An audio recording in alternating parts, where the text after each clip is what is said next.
When did the world begin? According to Bishop James Ussher, the world was created on October 23, 4004 BCN, incredibly specific dates derived from biblical chronology. But the ancient Maya had a different idea. Their calendar placed the beginning of the current human era on August 14, 3114 BC. And what about the Maya prophecy of the world ending in 2012? Not exactly. That popular interpretation misunderstood a far more complex system, one deeply rooted in cycles, renewal, and cosmic balance. In this video, we'll explore classic Maya, religion, their gods, ancestors, rituals, and the incredibly intricate calendar system that fascinated and confused generations of scholars. But first, who were the classic Maya? Who were the Maya? The word Maya refers not to a single people or empire, but to a diverse collection of ethnic groups spread across what is now Mexico, Guatemala, Belize, Honduras, and El Salvador. The term itself came into use only after the Spanish arrived, based on the city of Mayopan in the Yucatan. The earliest Maya likely originated in the Cuchumatan Mountains of southwestern Guatemala and began spreading outward around 2000 BC. Importantly, Maya culture never disappeared. Today, millions of Maya people still live in these regions, and in the United States, many using specific names for their languages and communities. So, when we discuss Maya religion, we must ask, which Maya and when? Because beliefs and practices evolved over time. Setting the stage, the classic period. Most viewers are familiar with the Maya through pop culture references like Mel Gibson's Apocalypto, which while dramatic blends several time periods inaccurately. We'll focus here on the classic period, which spanned from roughly 250 to 900 CE, centering on the southern lowlands, a culturally rich area where the Maya language classic Olan was dominant. During this time, the region was not unified under an empire like the Aztecs or Teotihuacan. Instead, it was a mosaic of independent kingdoms, each with its own rulers, traditions, and religious practices. Some became powerful through warfare, alliances, or marriage, but none achieved empire status. The political map remained fragmented, yet culturally interconnected. Religion in a fragmented world. Classic Maya religion was not monolithic. Practices varied across cities and kingdoms, though common themes bound them together. And thanks to an explosion in hieroglyphic writing, carved monuments, murals, and painted ceramics, we have a more vivid picture of their beliefs than in earlier eras. Still, we must handle later sources such as colonial-era documents with care. Maya religion, like all religions, evolved over time. Let's now explore the three central pillars of classic Maya religion: gods, ancestors, and the calendar. The gods of the classic Maya. The classic Maya word for god was K, and they had many. Each god could have local variants depending on the kingdom.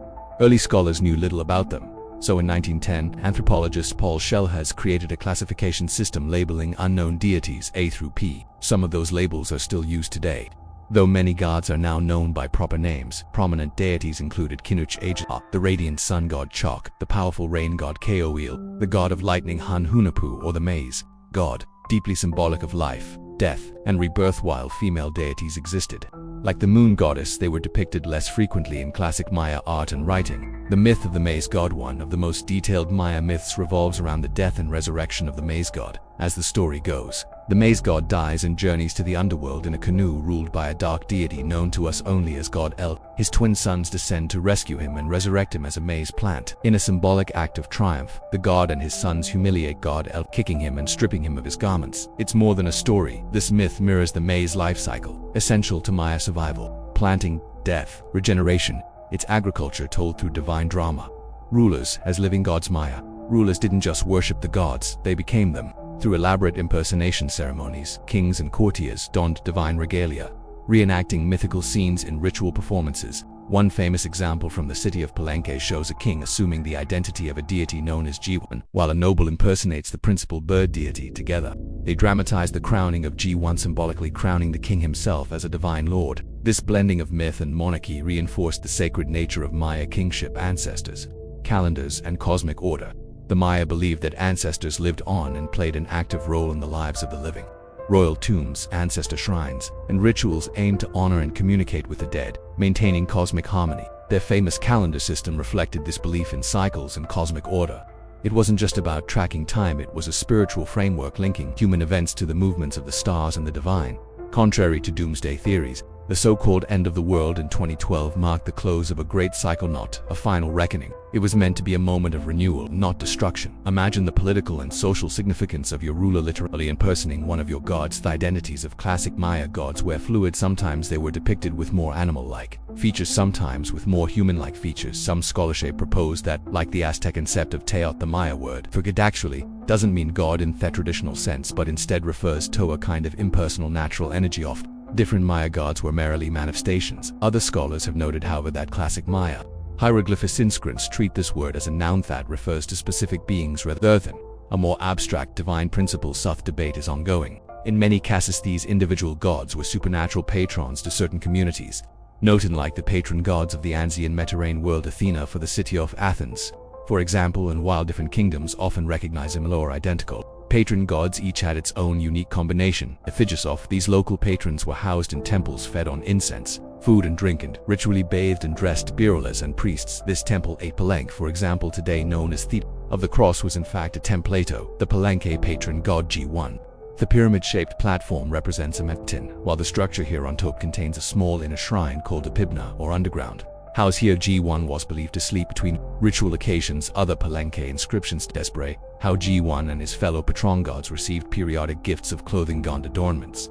Patron gods at Palenque. Other sites were brought out for important occasions such as political events and calendar rituals, and they were carried into war to divine protect the army. Sometimes these patron effigies were even captured by the enemy armies and brought back to be adopted by the victors. Patron deities could be adopted in other ways as well. They didn't need to be captured in war. It seems that sometimes my rulers simply introduced new gods, often in times of political change or strife. This practice means that over the course of the classic period, Maya kingdoms gradually collected patron gods in larger and larger local pantheons. The best example of this can be seen at Capan, a kingdom that gradually accumulated dozens of gods stretching from the 5th century to the end of the 8th century, a real god-collecting kingdom. In addition to gods, the classic Maya also venerated their ancestors. Dead relatives were often buried within the household, rebirthed in separate graveyards. The dwellings of most ordinary Maya consisted of several platforms and houses arranged around a central courtyard. When an important individual died, a grave would be dug into one of the household's platforms.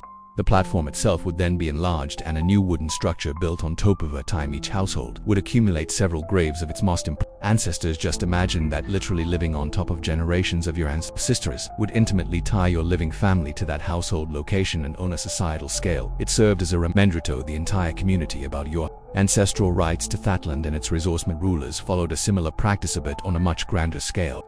Dead rulers were also buried under stone platforms, but these platforms were often stepped with pyramids. Some of these funerary the graves of several rulers that accumulated over time, while in other cases newly deceased rulers were given new pyramids nearby. Large cities therefore developed huge multi-pyramid necropolis where their ruling lineage was buried. A great example of this is Tikal North Acropolis, a larger terrace that was the site of royal burials for hundreds of years. It was home to dozens of pyramid temples dating back to the earliest days of the Taika dynasty. In addition to building tombs for the deceased ancestors, the classic Maya also gave them offerings. This still from Pedras Negros shows the living ruler offering incense to his deceased mother in the tomb below. We also know that Maya rulers would sometimes open tombs and conduct rituals with the bones. Although we don't exactly know what these practices involved on this altar from Tikal, we can see the king and another nobleman conducting a ritual with the skull and bones of a deceitful ancestor, probably after moving a tomb for political reasons. We know very little about classic Maya commoners' belief of the afterlife. As you can see from all of this monumental architecture, most of the material that's accessible to us today comes from the religion of the elite, so we might be looking at a somewhat skewed view for the religious reality of the classic Maya. But we don't know that Maya rulers believed their deceased ancestors gazed down on them from above. Sometimes multiple instances were fused together as a single supernatural entity, looking on from the sky. In other cases, royal ancestors were depicted in the guise of May's god, sun, god and moon goddess. This sculpture from Homel in Guatemala shows the deceased ruler probably in the guise of the sun god. He's accompanied by two star deities who offer him tamales glyphs. Inform us that the star god on the left represents the common people, while the figure on the right represents the nobility. In other words, the entire body politic has been reborn in the Vincent. Now let's talk about that calendar. One of the most important features of classic Maya religious ritual was special rites to mark the passage of time, and we don't have that time in this video for a complete description of the very complex Maya calendar. But there are some important aspects that we should highlight. First, Maya, like all Mesoamerican groups, a ritual cycle of 260 days. Maya calendar cycle was defined by the permutations of 20 repeating day names and 13 repeating numbers each day. Number combination was believed to have a special significance that affected the fortunes of that day. In addition to this 260-day ritual cycle, Mesoamerican groups including the Maya marked the passage over 365-day solar cycle divided into 18 months of 20 days each, plus 5 additional days that were often considered unlucky days. The underlying rhythm of each of the sea cycles is a 20-day period that the classic Maya called a winal or a winnik, which means 20, but it also means personas. You might have guessed by now the number 20 forms the basis of all Maya mathematics and numerology, including the innovation that we know as the long count, though the long count first appears in pre-classic texts that are likely not even Mayan in the first place. It was the classic Maya more than any the Mesoamerican group who used the system to mark the passage of time for reasons that remain unknown. The Maya believed that on August 14, 3114 BC, Thegids created the earth as we know it today.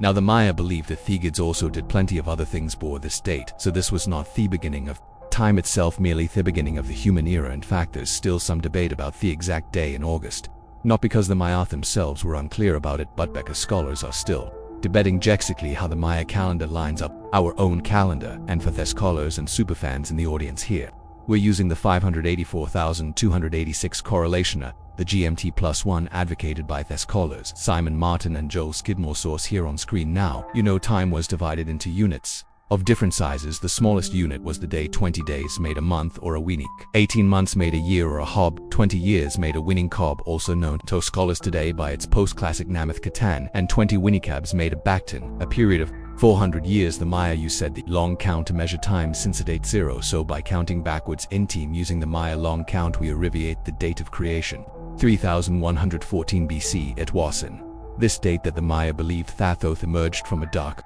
body of water, sometimes called a primordial sea, decade ago. There was a lot of talk about the meaning of the year 2012 and the Maya long count calendars. Some speculated that the Maya believed 2012 to be some sort of doomsday, as in the disaster movie 2012. Others thought the classic Maya predicted the dawning of a new era of some sort. The reason that this date is special is that December 240, 2012 represented the end of the 13th Bactan since the creation date in 3114 Bacant. When the Maya wrote about that creation date, they referred to it as the completion of a previous cycle of 13 Bactans. In other words, the long count is simply a very long cycle measuring 13 Bactuns long, which theoretically repeats. If the classic Maya believed that the world as we know it was created at the beginning of Thelis long count cycle, some have wondered they believe something important would happen at the end of this long count cycle. In fact, there are only 2 Maya inscriptions that mention the 2012 date, and both of them are rather vague, so we don't really know what the classic Maya thought might happen. There is no evidence that they thought the world would end, nor any of the other popular theories that were circulated back in 2012. There's no doubt though that if classic Maya society had persisted and chinged into the 21st century, they definitely would have marked the end of 13th Bactan as an extremely important ritual occasion, no doubt abooted. And in fact, many modern Maya people did ritually celebrate it at several ancient Maya sites. We know the classic Maya would have done the same because they frequently celebrated important dates in the long count calendar. They were especially interested in the completion of cycles every 20 years on these dates, which we call period endings. Maya rulers dedicated stone monuments in the presence of patron gods, ancestors and human subordinates. These monuments usually consisted of a standing stone pit with a round stone altar. Rituals associated with these period endings include wrapping stone pillars and cloth and the burning of offerings of incense upon the stone altars. The Maya recognized many other calendar cycles in addition to these. For example, they routinely recorded a 9-day cycle and a lunar cycle. We also know that in the post-classic period they kept almanacs of planetary cycles and were even able to predict when eclipses might occur. While no classic period books of this nature have survived, it's very likely that Maya priests had similar that period as well. So why were the classic Maya so focused on these cycles and calendars? Well, the Maya believed for each station of each cycle governed what might happen on that day, including things like the weather, political events, and how well your crops would grow, or other kinds of fortunes or misfortunes. They recorded historical events. Maya scribes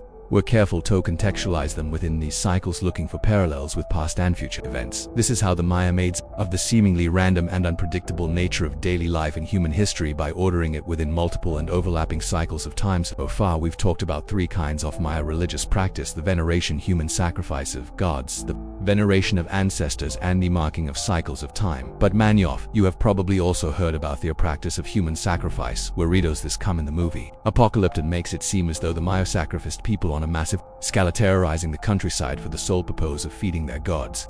This is an exaggerated and sensationalized edict. However, the classic Maya did practice ritualized violence and killing. Most common kind of classic Maya blood sacrifice. It is called autosacrificia, bloodletting. In this ritual, a practitioner used some sort of blade tappers their own body, collect the blood and burn it as an offering before gods and ancestors, as depicted on this lintel from Xibalba. While the Maya did not frequently depict the actual act of bloodletting, we know from archaeological evidence that rulers used obsidian blades and stingray spines, and that they bloodlet from the genitals. Depictions of male bloodletting are even more rare like this, seen from Xibalba, which shows a queen passing a thorn-studded string through her tongue. The Maya refer to this act as jiab, meaning penance, and it was an important part of a ruler's ritual duties. Conceptually, Jiob was linked to the ruler's power. Ast, caretaker of gods and begetter of cow children, rulers defeated in battle were described as being without penance, a shameful state of ritual impotence. There is also evidence that the classic Maya occult people as part of religious rituals. Evidence for this practicing includes human remains found in ritual deposits and rarer depictions and descriptions of sacrificial acts. This image is probably the most explicit in its depiction of ritualized killing. Each house a human sacrificed on top of animal and a decorated stone stela behind him. This event likely would have taken place as part of a period-ending ritual. There is no evidence that human sacrifice on the scale depicted in Apocalypto took place among the Maya of any period. No mass graves have ever been found, nor descriptions or depictions of large-scale sacrificial rites. So wow are the unfortunate victims who were sacrificed among the classic Maya, as another Mesoamerican society. Enemies captured in war are the most like-alike. Because of their fragmented all-attackal system, classic Maya warfare was common and would have been a danger frequently faced by the common people. We have evidence that sometimes entire communities were destroyed in military campaigns, and Maya kingdoms took steps to fortify themselves against Attic. Descriptions of Maya warfare universal ankled. The taking of captives and the more important captives such as kings and nobles were subjected to public display and humiliation by the victim. Unlike the narrative presented in Apocalypto, the purpose of these wars was primarily political and economic. Classic Maya warfare was not conducted for the sole purpose of acquiring sacrificial victims. In fact, we know that some captives were ransomed and Alouetto returned home. Others were likely enslaved. Still others died in more ritualized ways. For example, the ruler Wast, king of Copan, was famously captured and then beheaded by his vassal Thurler of Quiriguain. This light we should probably view examples of classic Maya human sacrifices as a ritualized form of political conflict. To summarize then, in this video we've highlighted the important aspects of classic Maya religion, including gods, ancestors and calendar rites. We've also tried to notice some common misconceptions. The Maya did not disappear. They're still around today. They did not belong to an empire. They did not predict the end of the world in 2012. And their ritual violence was not massive in scale. All of these aspects of my religion can be understood as embedded within the social and cultural forces that shaped their dynamic society during the classic period. ******. Thanks for watching ********. I'll see you next time.